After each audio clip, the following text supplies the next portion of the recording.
Muitíssimo obrigado, presidente, senador Rodrigo Cunha, meu amigo, meu irmão, chegamos juntos aqui no Senado Federal e uma honra caminhar ao seu lado. Eu quero, em primeiro lugar, agradecer a Deus pela oportunidade de estar aqui mais um dia nessa tribuna, com todas as minhas limitações e imperfeições, que eu sei que tenho muitas, mas sendo a voz de uma sociedade que quer ser representada por nós que fomos eleitos, muitas vezes sozinhos, muitas vezes quase que clamando no deserto, com pautas que estão na ordem do dia do brasileiro.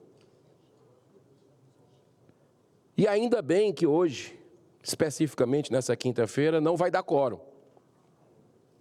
Olha só a que ponto nós chegamos. Ainda bem que não vai dar quórum.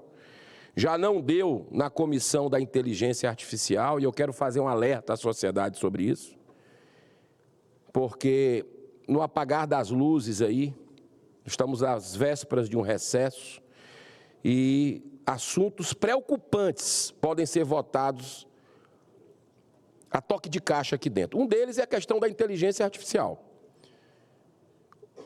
que, para você ter uma ideia, até sessões que tinham sido aprovadas, foram desconvidadas pessoas para a coisa caminhar mais rápido. E tem lá trechos polêmicos do PL da censura, que estão querendo colocar como uma matéria estranha o famoso jabuti, para fazer aquilo que é a sanha de perseguição, de intimidação no Brasil, que é controlar a opinião das pessoas. Atenção, brasileiros. Observem esse projeto aí que regulamenta a inteligência artificial. Tem coisa muito importante, mas tem algo ali que não é bom para a sociedade, que vai caçar a sua liberdade de expressão. Outra coisa, presidente Rodrigo Cunha, que ninguém está se dando muito conta, ainda bem que não deu quórum hoje, porque seria mais uma sessão da PEC que permite a reeleição de presidentes de tribunais de justiça com mais de 150 membros. Olha só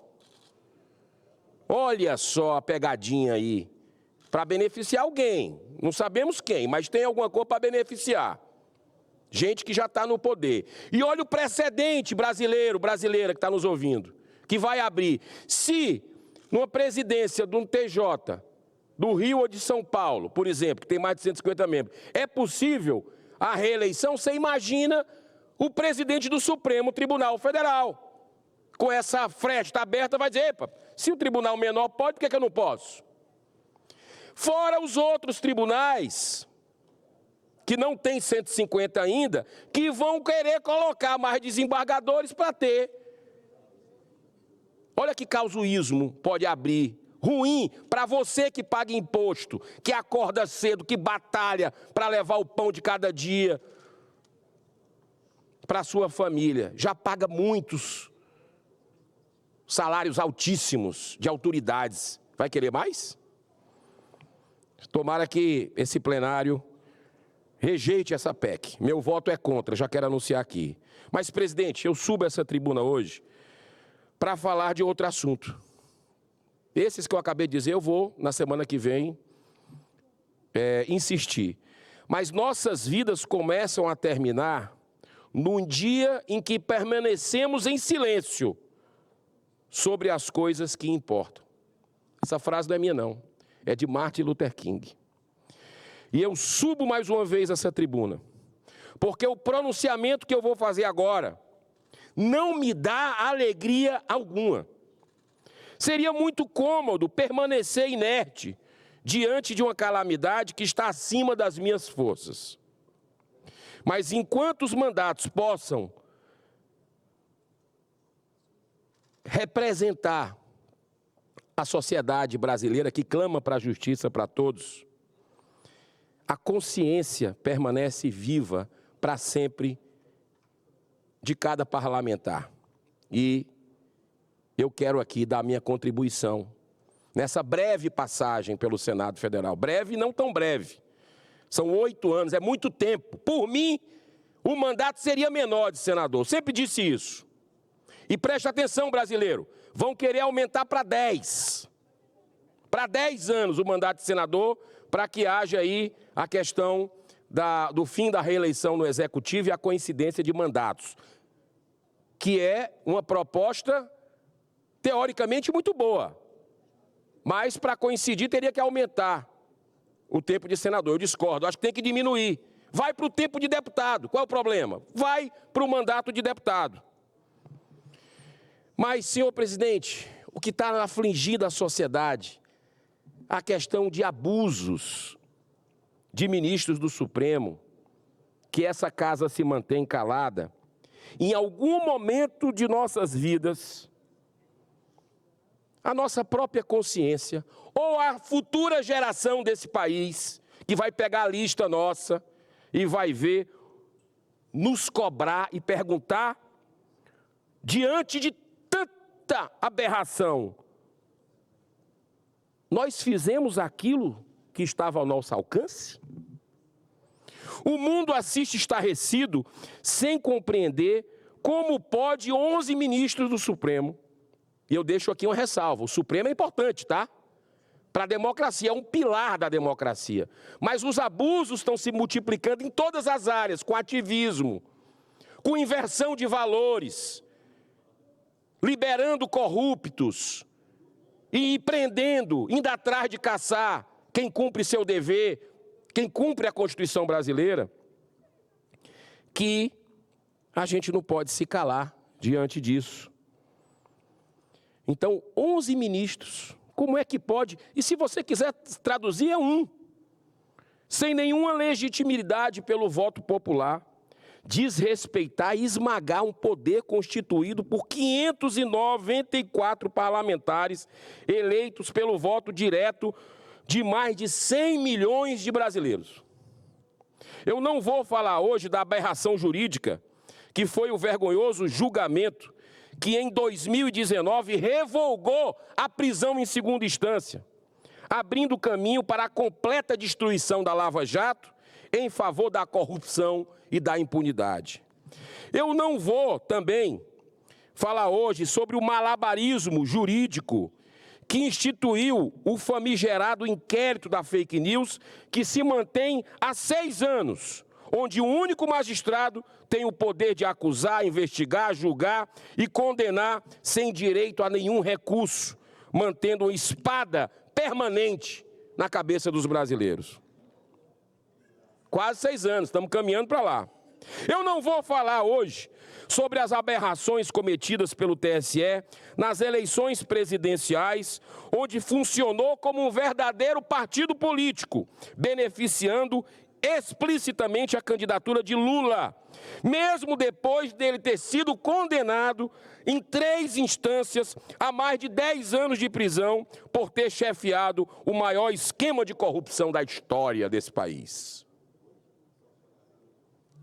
Eu não vou falar da inaceitável suspensão da resolução do Conselho Federal de Medicina, que proibia a prática cruel da assistolia, que nada mais é do que um assassinato sob tortura de crianças indefesas. Ou então do indecoroso julgamento da DPF 442, que visa legalizar o aborto no Brasil, em total desacordo com a vontade majoritária de mais de 80% da população brasileira.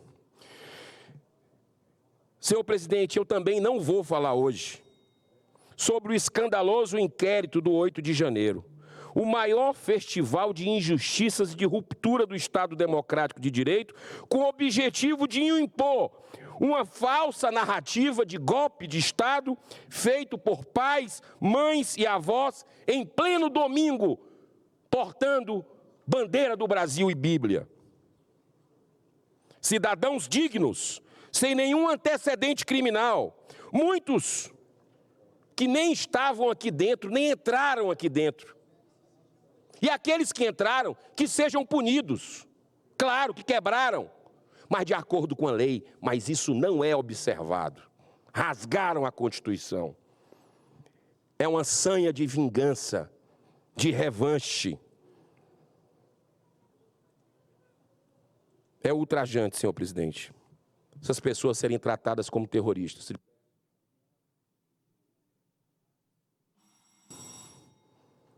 Eu não vou falar hoje também sobre as gravíssimas revelações das investigações feitas por jornalistas a respeito do Twitter Files Brasil, onde o ministro da Suprema Corte exerceu de forma ilegal a censura prévia sobre vozes conservadoras por estarem dizendo verdades incômodas. Senhor presidente, tudo isso já é muito, mas ainda não é tudo. Talvez ajude a explicar por que Alexandre de Moraes é o campeão disparado em pedidos de impeachment dessa casa. Todos solenemente ignorados pela presidência, que com isso foge do cumprimento do dever constitucional, político, jurídico e principalmente moral. Está o caos institucional no Brasil. Uma crise que aparentemente aqui está tudo bem, mas lá fora eu ouço o tempo todo de gente de direita, de esquerda, contra governo, a favor de governo, essa mancha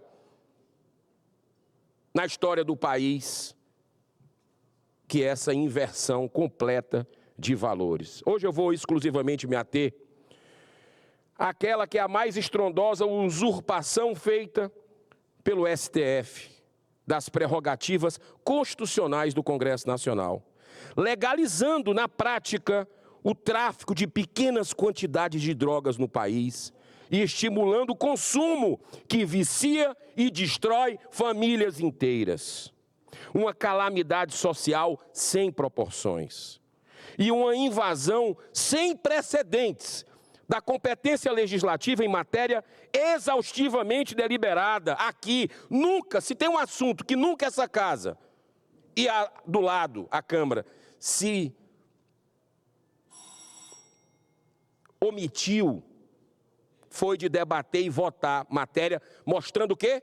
Tolerância zero às drogas. Diante de tamanha crise institucional dessa casa, senhor presidente, que acabou de completar 200 anos, agora, mais do que nunca, nós, parlamentares, não podemos nos acovardar. Não podemos continuar omissos. Não podemos ter comportamento dúbio e oportunista, como o do presidente Lula, que faz discurso contra a taxa das blusinhas, dizendo que é irracional, para em seguida sancionar a lei que cria mais imposto no Brasil, sobretudo os mais pobres. E o senhor foi relator, fez o seu trabalho, deixou o seu legado. Mas essa casa, numa votação vergonhosa, criou esse imposto. Numa hora tão grave como essa, em que a própria democracia brasileira está sob a ameaça daqueles que são os poderosos, que teriam que resguardar a Constituição, cabe ao presidente do Senado um papel decisivo e histórico.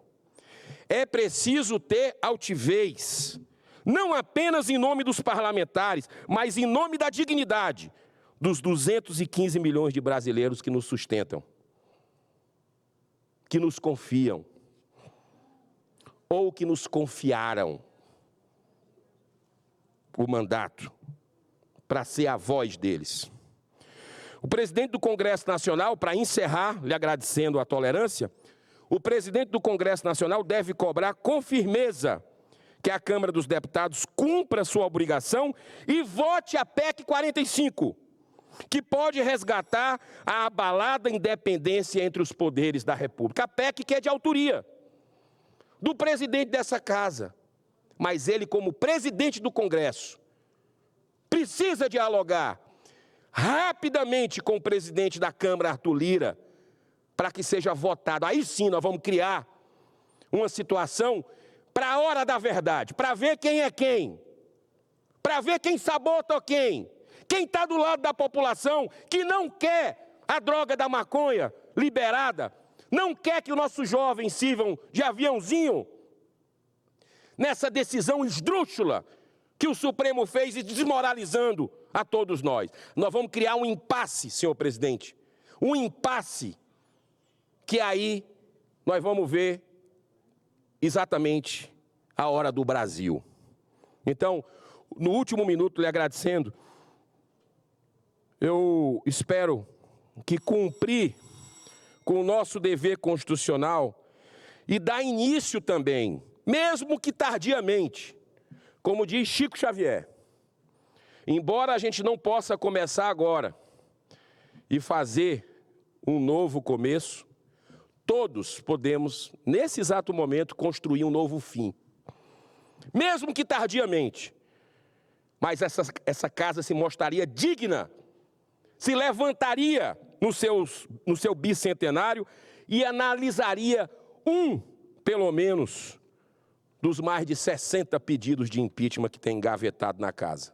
Nos 20 segundos que me resta, eu quero terminar com a frase que eu comecei o discurso. Nossas vidas começam a terminar no dia em que permanecemos em silêncio em relação às coisas que realmente importam. Deus abençoe essa nação. Muito obrigado, senhor presidente. Senador Eduardo Girão, é impressionante a coerência de Vossa Excelência. Muito das pautas que foram mencionadas aqui, eu vi no primeiro mês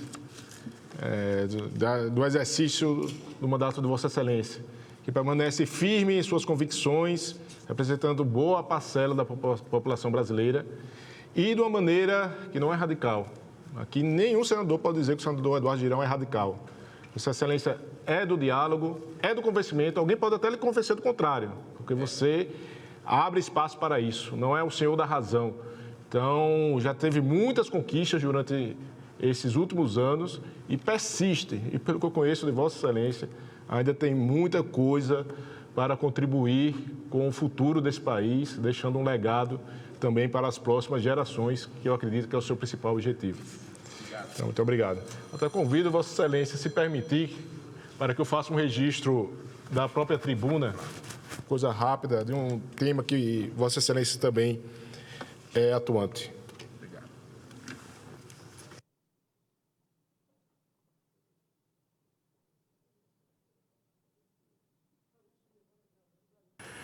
Com a palavra, o nobre senador, representante do Estado de Alagoas, meu amigo senador Rodrigo Cunha.